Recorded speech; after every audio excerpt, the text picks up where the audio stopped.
Forgive me if my voice sounds a bit unusual.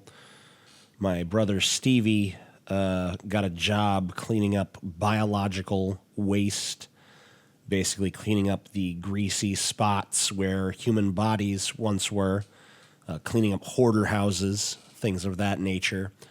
And, of course, he brought home some sort of nasty illness from his latest trip to do just that, because he travels all over the country to do it.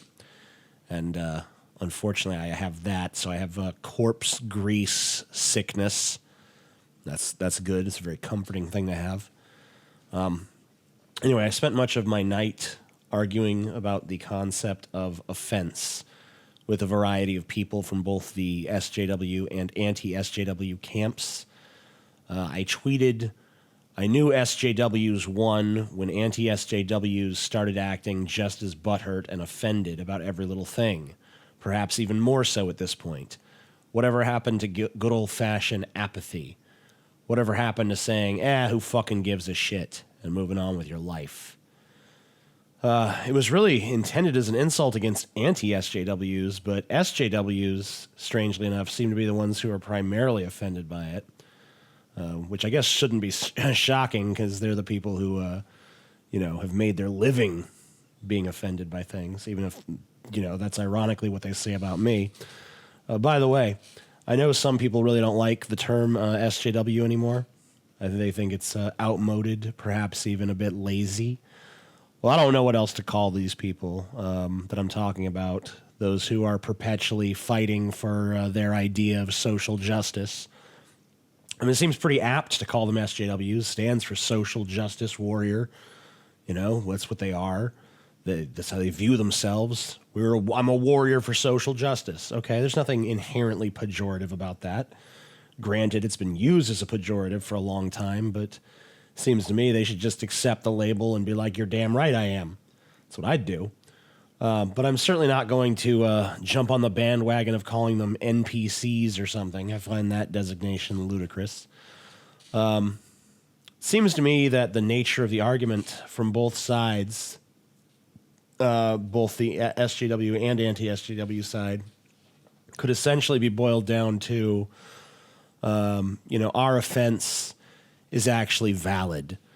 The anti-SJWs claim that if they met the opposition with apathy, that would play right into their hands, We got to stand up against SJW rhetoric because otherwise it'll go unopposed and it's going to win the day.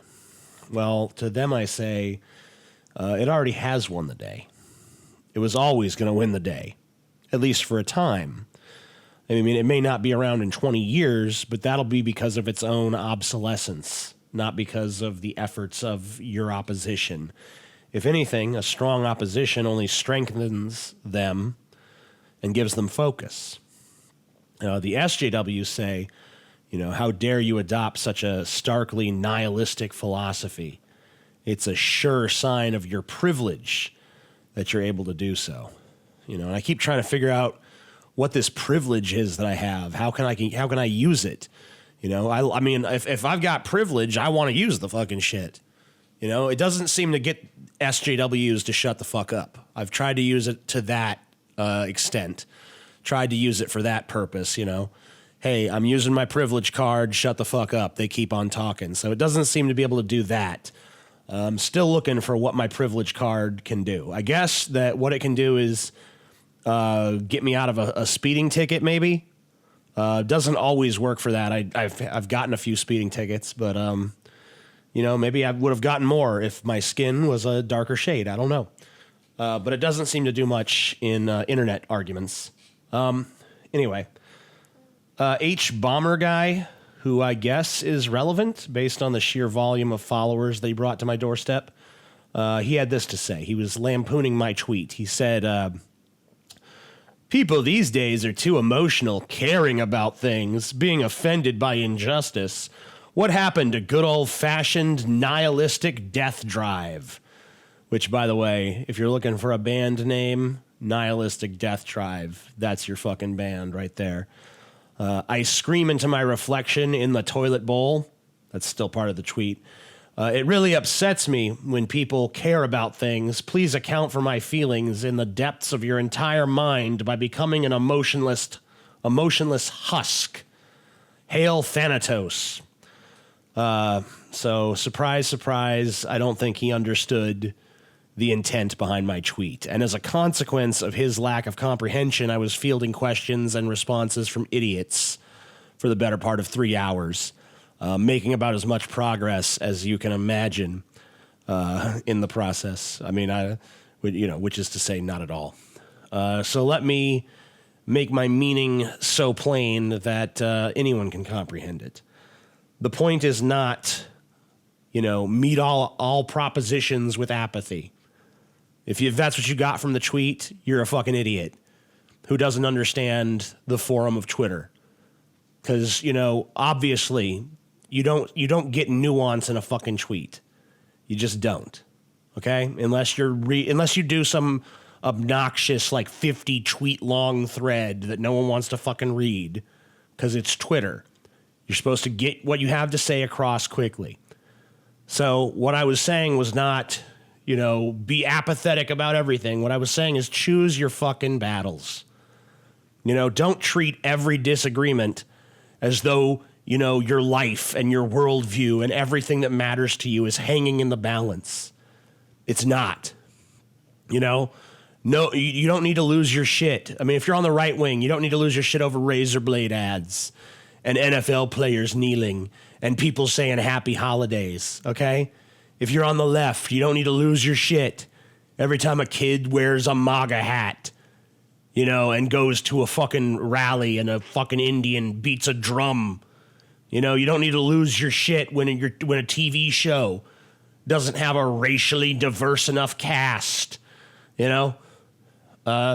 These are examples of issues, and I use that word super loosely, where apathy is preferable to outrage. And there are so many more examples that surely anyone could sum it up at a moment's notice if they were asked. Like many of the things that people allow to upset and derange them in this culture are so meaningless in the grand scheme of any political or social philosophy that you just have to wonder, how can people possibly get worked up over this? The new response to what I consider to be justifiable astonishment at the stupid shit people get, their panties in a bunch about is that, you're an idiot because you don't see the validity of their outrage.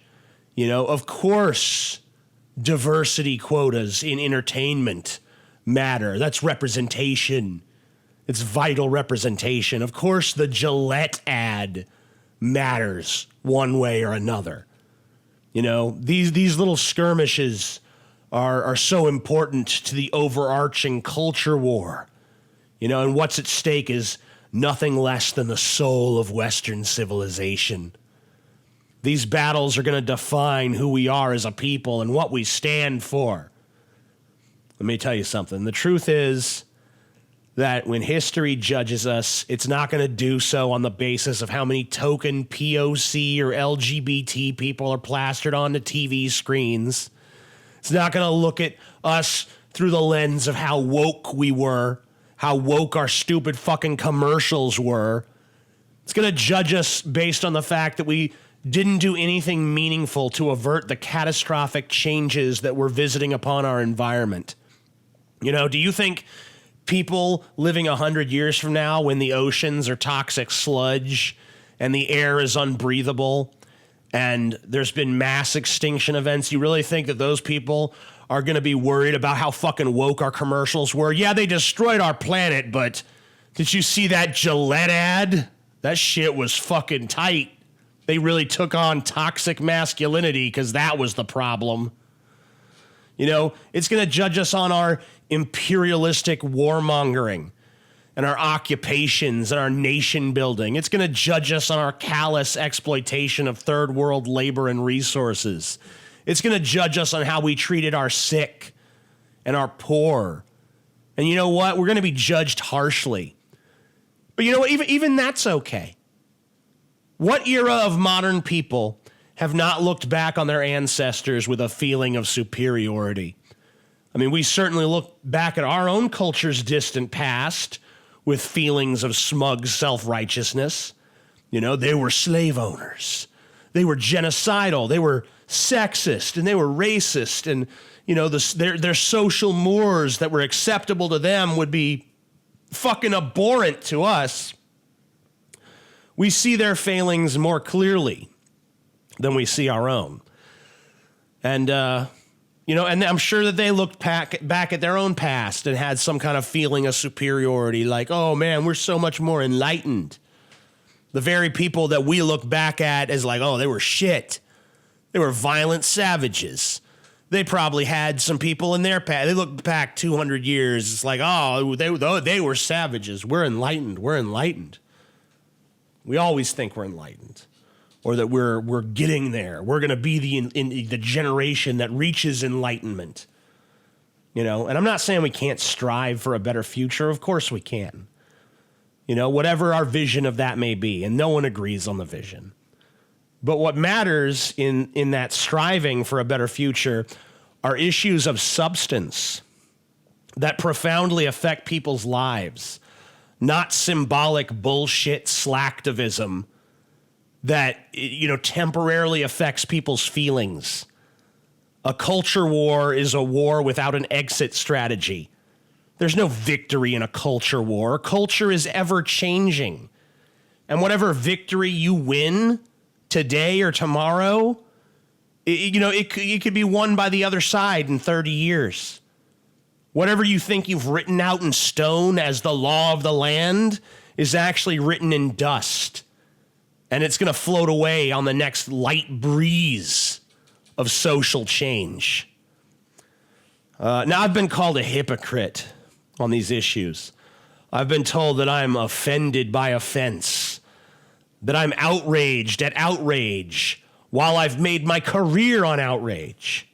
Well, to this, I say there's some truth to that. Like, I'm not gonna totally bullshit you and be like, no, I never fucking played the outrage game. What, me? I'm innocent.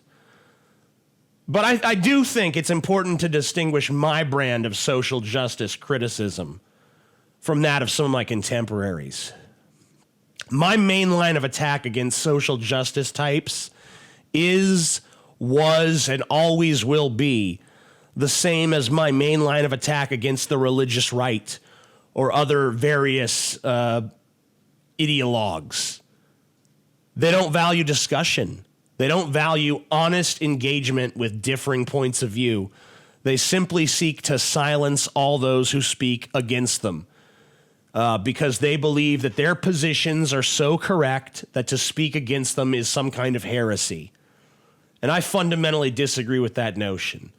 I believe that robust dialogue and communication between all points of view, no matter how extreme or fringe, is necessary for meaningful change to happen in a lasting way, or as lasting a way as is possible in this ever-changing, ever-shifting world of ours.